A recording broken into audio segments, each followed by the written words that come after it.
This is Heavy Conversation with Bruce and Jody, a podcast where we talk about being a big guy in today's world. I'm Bruce. And I'm Jody.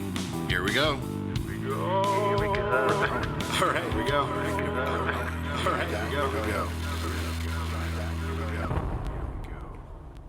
Jody. Bruce. It's good to see you. Always good to see you. So I'm glad that you're here today because I know that you were flying earlier today. A lot of flying the last few weeks, I think. And it's not fun to travel and then have to go and do something else necessarily. But I'm ready. Well, good. I'm ready. I'm excited for our beverage that we're going to have. Yeah, so we're going to start the beverage a little earlier in this episode. Well, a lot earlier. Like now. I'm ready for it already. Because I inadvertently opened it early. That's all right. Yeah. This is, what is this? Himalayan Blue? This one's called Himalayan Blue. It's an Indian lager. And my father-in-law brought it. Like actually from India, not like a IPA sort of thing. So it's an Indian lager, from India, and my father-in-law brought it not from India, from Seattle, but he brought it to me today, and I thought it would be rude to, have us drink it and not let him try some since he brought it. Well, yeah, he brought it, and he should have the first. So take. Thanks, RC, for bringing us a new beer that is not from the Pacific Northwest because we're trying to expand our horizons every so often. This looks like a normal lager. I like the name, but it kind of just reminds me of don't they call cocaine like China White or something? Isn't there something crazy? And this is like Himalayan Blue. You're more into the... I don't know. Maybe it's something from a movie. I don't know. That's the first thing that stuck in my head. It's like, you got to try some of that Himalayan Blue. Oh, yeah. But light, crisp, smooth, sweet, yeasty, says our handy Untapped app. Yeah, it looks light. And yeah, it does have a yeasty kind of nose to it there. Lagery. Yeah. Is that a hint of banana in the back?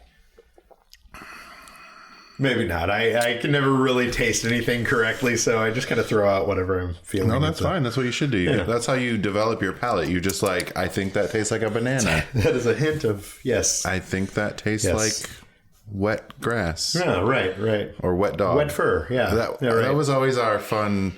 I think we talked about that before when we would taste coffee. We're like, this tastes like compost. I like this. Yeah. But this beer does not taste like compost. No. This is very easy drinking. This is good. Mm-hmm. It definitely has that more yeasty. It does. I don't know about the sweet and the kind of. There's a little left in there for the crew. Right. Here we go.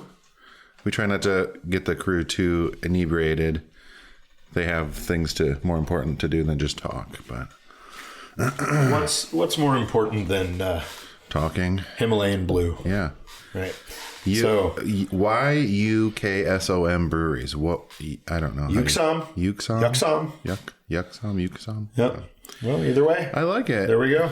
Himalayan Blue. This is like a big, what is this, 40? It's a big one. It's a big old bottle. Mm-hmm. I don't know what you call that. Yeah. It's good. I like the big bottles. It makes it feel special, at least to me. Yeah, and it's actually brewed and bottled by that brewery. So, India, not just product of India, not... Perfect. Nice. Awesome. Good one. Well, good. Well, we're starting off with our beers, so now we can talk about what this episode is actually about. Oh, yes, please. Chances are, if you're listening, you actually read what it's about on your phone. But this week we're talking about kind of two subjects that are kind of related. Imposter syndrome and comparing yourself to other people and comparing your successes to other people. I think there's a lot to say about those two things, and maybe starting by talking about what imposter syndrome is a good place for us to. Yes, I would love the perfect definition of imposter syndrome. Well, I cannot promise a perfect, but I'll give you my best shot here. Yes. I think imposter syndrome is that feeling you get when you're doing something, or you've got a job, or you are you're in a situation where you don't feel like you deserve to be there, where you feel like an imposter. You're like a fraud, or right. How are you sneaking by and getting this? Absolutely. They're going to find out any day now that I shouldn't be here. Yeah. Yeah. I don't know that I've specifically had that type of feeling, but I sometimes don't feel like maybe I deserve promotions, or I feel like I work really hard at all the things I do, but sometimes you're like, well, maybe I need to be in this position a little longer before, I feel like that a lot. And I've always kind of had that where I always feel like, I don't deserve this. I can't believe that I'm able to do this thing, or that I have this opportunity or whatever. And it's kind of for me, it's always kind of a battle, because in my head, it kind of goes back and forth. 'Cause especially when I'm thinking about it is specifically with my career, whatever this career is. The Chubster stuff. Yes, yeah. It's amazing. It's what you've done in, what is it? 9 years? 9 years now. Yeah. It's incredible what you've done with that. So, you got to kind of like, wow, I built this thing. But yeah, so there are those days. I even get that sometimes with Bearskin. You're like, wait, this is really what my life right at this moment? Like I'm talking to these, whatever big company or whatever famous person, and you're just like, this is my life right now. I feel like maybe I like sit back and like enjoy it and like try to soak it in, and like that's part of it. I think is just being able to enjoy it, or looking at a situation and being like, I can't believe I'm here. I think about it a lot with writing. When I'm writing something, or I get to go and interview someone, and I mean, it's not happening all the time that I'm like flying somewhere to do that kind of thing, but I get to, I don't know, last year I interviewed Shaquille O'Neal, and being able to do that and talk to him, and it just sometimes with things like that, it's or any kind of opportunity, getting to go and do photo shoots or whatever comes up, just being like, okay, how have I gotten here? How is it that I'm able to do this? So part of it, I think, is just like that Midwestern modesty that's built in, where you're just like, you do the things, don't celebrate them that much, move on to the next thing. But I also just think there's that idea that it's like, do I deserve to be here to be doing this thing? So yeah, are people gonna any day find out, or am I gonna say or do one little thing and they're all gonna be like, wait, why are we listening to this guy? Or why are they listening to this guy? Is a big one. Yeah. And wait, he doesn't really know what he's talking about, or they don't really know what they're doing. Yeah. I every once in a while I get that, like, and it's always been a battle for me, but in the last few years especially, I've kind of gotten to a point where I'm like, okay, I've done this thing for a long time. I've written 1,500 articles, for the site. At least. I've done all of these things that have led me to this place, and I've built this stuff up. You've got to enjoy some of that. You've got to. It's okay to own that. Yeah, you almost have to celebrate it. Like, this is what I'm doing, and I know what I'm talking about. I know what I'm doing. That's the sometimes thing. you have to like reground yourself and be like, okay, I did this thing, wrote an article, interviewed a person, launched a new product, whatever your thing is.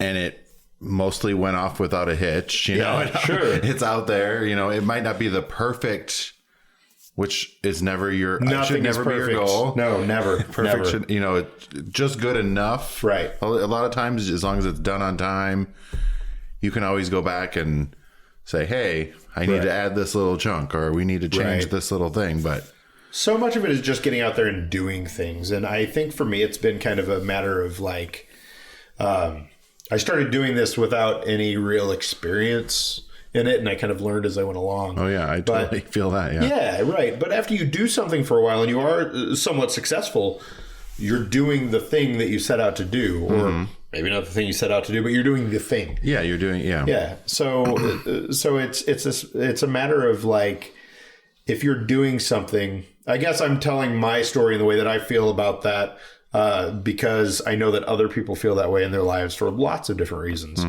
And a a lot of it is just, you have to just kind of go with it. You kind of, if you've made it to a place where you are getting to do something, you have to believe in yourself and believe that you're there for a reason, that whatever it is that you're doing is good enough and has been good enough to get you where you are. Right. Yeah. And it's so often that we kind of overlook that. And I think the world kind of pushes you down in a lot of ways to be like, don't celebrate that too much.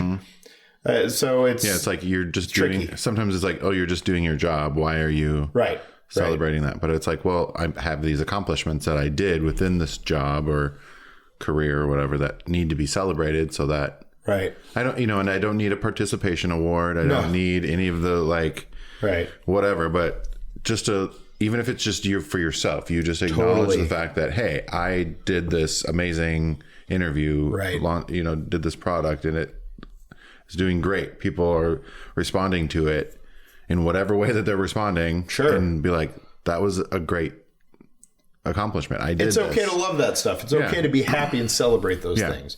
I think that's hugely important, and it's something we don't do enough of. And I'm not saying just like do the one thing and make that your thing forever. I don't think, but I think it is important to celebrate those accomplishments and those things in your life.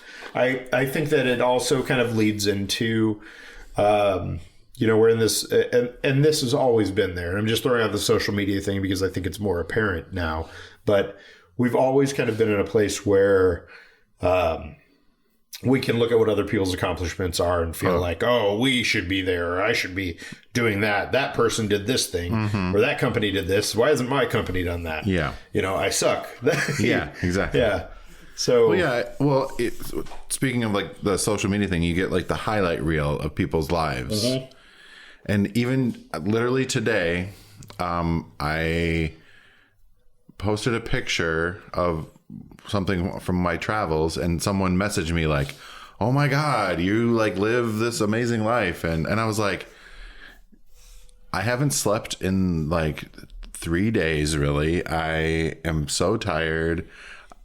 I haven't showered today. Like, right. They don't get it. You don't know what's actually going on behind that. And I'm like, really? I was in the airport and I saw a friend and I snapped a picture, and people are like, you live, or we've gotten messages from Bearskin or for Bearskin, like, you guys are this, you're like sponsoring all these huge parties and doing all this stuff, and you're killing it or whatever. And I'm like, well, thank you, but we're not. It's not as great as might. We're not really sponsoring that entire party. We're not spending thousands of dollars to host some huge thing, but it's kind of funny. And I think people need to realize that people aren't always, they're not going to post their bad days. Nobody's talking about getting fired from a job or not getting a promotion. Not as much. Yeah. Generally, that's not the thing. It's just a highlight reel that, it's like what it used to be like when they bring slideshows over and do the vacation slideshows back in the day. They show the good stuff. Yeah. They're just highlights. And that's great to share those highlights, but you got to realize that it is a highlight reel, and you shouldn't try to get validated in your life from other, or compare yourself to other people's highlight reels. There are a lot of people who are very successful or look very successful on social media who are not. They're not able to pay their bills with that kind of stuff. They're not able to make it work. I mean, it's it is the hard thing for me with social media, is to be trying to go out there and be like, hey, this is all great. That is one of the reasons that I like having Chubsters, because it doesn't have to be all about me. I think it's important to try to be realistic, talk about the good and the bad.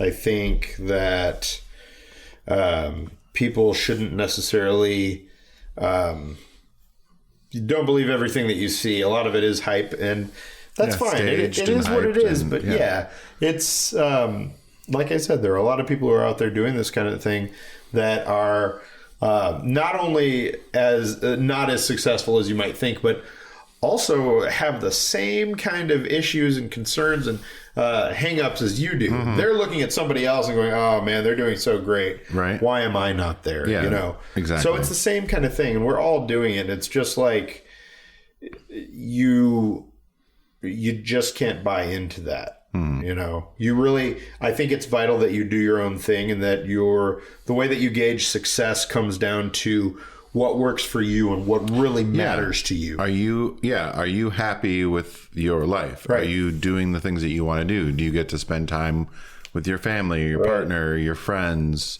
Do you get to do, go gardening or painting, or do you get to do the things that you want to do? And,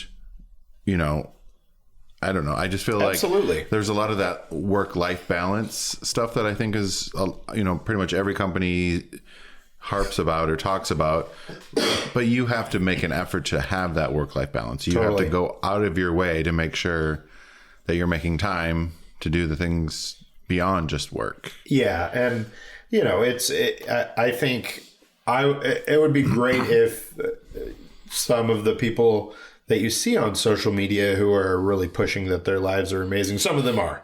Some of them are. But most of them, there was an article I just saw a couple days ago that was about somebody on Instagram who had like 1 million or 2 million followers, couldn't sell 36 shirts for a collaboration. Oh.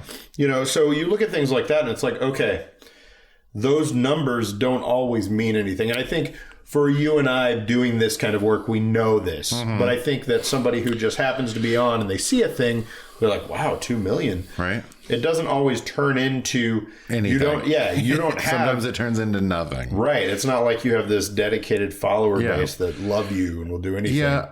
And I was on a trip recently and saw some family, and some of the kids were on their Instagrams and trying to do their story, whatever they're doing. And they were just like obsessed with it would checking back to see how many people liked it. And they were like, oh, I have to get my clout up. And I was like, you're literally sitting here with family that you haven't seen in a really long time. And we're trying to play games or whatever. And we're like, hey, this is what matters. It's hard. And they were it pulls you in. Wow. You're right. Yeah. Why am I? You're right. Let me tweet that. Yeah, that was a great quote. Let me put that in my story. But I don't know. It just was like, we're here spending time together. This is what matters, not who random strangers are liking your posts. Right. And I think we've kind of been predisposed to that now. So getting past that, not having that be your thing. All, because everything. Likes don't really matter, If you're looking at it from a business standpoint, you want the engagement. You want people to do the thing that you want them to do, that's related to you. Yeah, engage with whatever it is. Yeah, product or your content. But also, just as a person, it's great to have likes. And we all, every so often are looking at that. Oh, well, did somebody like this? And, what are they saying? But it's not the same as real world interaction. And, that's been hard for me over the years. I've gotten to a point now where I'm less concerned with that and more concerned with kind of with my goals, what I want out of that. Yeah. So I think, I don't know I was trying to think of the quote, but it's like something about living a life worth commenting on, something of that nature. Yes. Being less worried about taking pictures of it and tagging and checking in and just actually living a life, that people would admire and your friends will want to be a part of, and you'll have a way better time if you're out there, connecting with your friends and family and loved ones, and definitely then, comparing yourself to others or checking all that stuff. I don't know. And there's nothing wrong with admiring people that you're seeing out there that are doing interesting things, but that shouldn't be the thing that is driving you. That shouldn't be the thing that you are stuck on. And I look at, I can really only speak for myself and what I do with Chubster and all of that. And I would say that the brand that I've built, this thing that I've built and I put out there, I definitely want to show things that make people happy, that give them resources and give them a place where they feel connected. But I will say that all of it is very hard. It takes a lot of work. It's taken a lot of work to even get to this point. And I mean, it's, Chubster HQ is in my garage. Here we are. So, what? We're in a garage. You're breaking Yes, I know. The third wall or whatever they call that. So it's it's not always, just like we've said, it's not always as glamorous as people. Right. Don't get me wrong. I get to do amazing things on a very regular basis. I love my life and I love the fact that I've gotten to this point. Mm-hmm. But it is not what everybody thinks. Mm-hmm. I get so many questions, especially in the last month or two, from people who are like, how do you become a model? How do you start doing all of this? How do you get into the amazing glitz and glamour of that? And specifically in their questions, they're phrasing it in a way that they have this specific thought about what it is to do that. And so what I've started doing... Photo shoots are not fun. No. Very, I will very much few. Put that out there right now. Photo shoots are not fun. Yeah, you're shooting all that stuff all the time. So one of the things that I've started doing is we're working on I wouldn't say it's a series with Chubster, but there's been a theme lately that I've been kind of following, which is talk to people who are doing that kind of glamorous work, or do you think is air glamorous? Quotes, glamorous work, and show what it's really like. Mm-hmm. So, Zach Miko does a recurring column on Chubster now. He's the plus size male model that if you're looking at big and tall stuff, you've seen the guy. Absolutely. He's amazing, and he was willing to talk to me about this, and we've talked about it on his podcast a couple times, and he wrote for one of the columns because, of course, people are going to write in and be like, how do I become you? Yeah, how did you do it? And so he talked about that, and I just talked to someone who runs a modeling agency specifically with a specific focus on plus-size men, and she told me what they look for, what they don't, and what the job really is, and it is not what you think it is. And even from my experiences having done some of this, and I'm not doing it, on a full-time basis, but when the stuff comes in, great. Because how often do you see short, fat guys Not often enough, Bruce. In the not media. often enough. You're right. In the media that you consume. So, it's awesome. I enjoy doing it, but it is not what you think it is. So I'm trying to kind of get through that and talk to people who can say this is realistically what it is. Yeah, they don't talk about the hours of just standing around waiting. Right. And the rejection and the things that you have to do. All that work you did, and then it never even gets published. And there are so many times. Yeah, absolutely. Because they're like, that didn't exactly turn out. We went in a different direction. Right. And you're like... Exactly. I mean, and we've done it with Bearskin. Like, we've done whole big photo shoots, and then we get it back, and we're like, that's not going to work. You're trying to make it and like doing things, and then you're like, you know what, it didn't hit where we wanted it to go, so we have to do a whole nother thing. Right. But that's just what, you have a vision and you want to get whatever, but totally. Yeah, they don't. A lot of the Instagram models or whoever, people don't talk about the hours of setup and the whatever, and the traveling and the. There are so many other things. Traveling is nice, but not when you are literally just traveling to the city, right? Spending the day, all day or whatever, doing the shoot, and then you fly back, right? You don't even go to get to see anything. Totally. And not everybody doing this is making tons and tons of money. Most people doing this are not making tons and tons of money.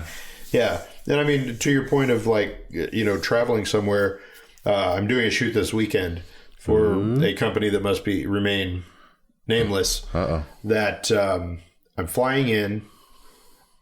I'm flying in one day. The next day we're shooting all day. And then I fly out very, very early that morning. It's not like you're, No, you don't get to frolic on the beaches for, for weeks. That happened once. Well, it was like... You know what? That probably won't happen again. Yeah. That was a one-off. That is not an always... Yeah.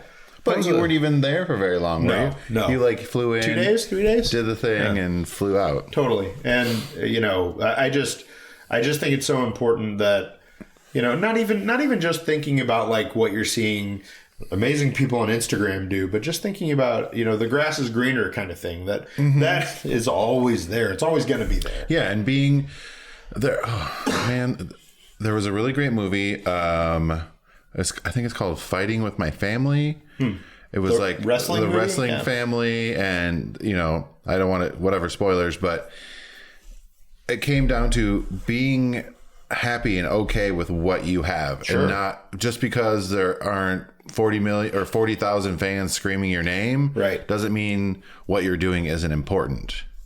There's not one type of success. Yeah, there's not one way to do something. Sure. There's not one type of success. I love that. Yeah. And being happy with what you have, like whether, it's a website that's providing services for guys, or it's, sure, my company provide, whatever right, it is, or your, whatever office job you have, you're doing something. Right. And you're there for a reason, and you deserve to be there, most likely. Mm-hmm. And if you're not happy with it, you should start looking at how you can make changes. Yeah. Don't expect what is that other quote? Don't expect a different outcome if you don't do anything to change it, or what? I can't remember how that goes, but we'll have to look it up. God dang it. Bjorn says it all the time. It's you can't expect a different outcome if you don't change. Right. If you do the same thing. You do the same thing expecting a different outcome. Right. I don't know. Right. And just be, if you're willing to work at something and you are working at something, then, you'll get there. And I think for me, that has been kind of where I've come to with all of that, is the imposter syndrome thing has just been like, it is, I've worked hard to do all of this, and here I am. Mm-hmm. So, you got to enjoy it and try not to get too much in your head about it. Yeah. Every day for me is like, I can't believe I get to do this. Right. Like that's how it's all about your language and how you think about things. Like, sure. Instead of, I can't, who would let me do this or whatever. Right. I can't believe I get to do this amazing thing. And I try hard now to not think so much about what other people are doing and feel like I need to have that, and think more about what I want and where I want to be and how to get there. And it definitely helps. It's hard. It's hard to. It is. But it definitely is. It's important. Yeah. Yeah. I loved this. This was good. Yeah. I hope this helps somebody. I think it's important to think about. That you're valid, you're worthwhile, and gosh darn it, people love you. And people love you. Yep, exactly. As the church lady would say, I believe. Yep. Yep. Well, I want to know where you guys, where our listeners are at with, I don't know, like, how do you feel about it? How are you feeling about this imposter thing? Have you felt this way? Is this a completely foreign thing that you've never heard of, or how are you dealing with maybe, I don't know, like class reunions or turning 40 or turning some milestone and maybe not being where you think you should or wanted to be? Like, how are you dealing with that? Or do you deal with these problems? Are these struggles anything that you think about on a regular basis, or is it just us? Yeah, it's not just us. It's not just us. You're right. Yep. All right. Well, tweet at us, message us on any sort of social media you want to have a conversation with us. Definitely. Share our podcast with some friends. Please do that. We're, always trying to get the word out to more and more listeners. And we're everywhere. I've had a couple of people who have reached out and been like, where do you, are you on anything that's not iTunes? Yes. Spotify. Yep. You can listen on both both Chubster and bearskin.com. Yep. Google Play. Which it was hard for me to find because I don't use Google Play. Yeah. But apparently somebody was like, I couldn't find it there. But it's there. I found it. So we're available everywhere. Find us. All right. Yep. Until next time. Bye-bye. Bye. Thanks for listening to Heavy Conversation. Be sure to like and subscribe on iTunes or wherever you get your podcasts. Podcasts.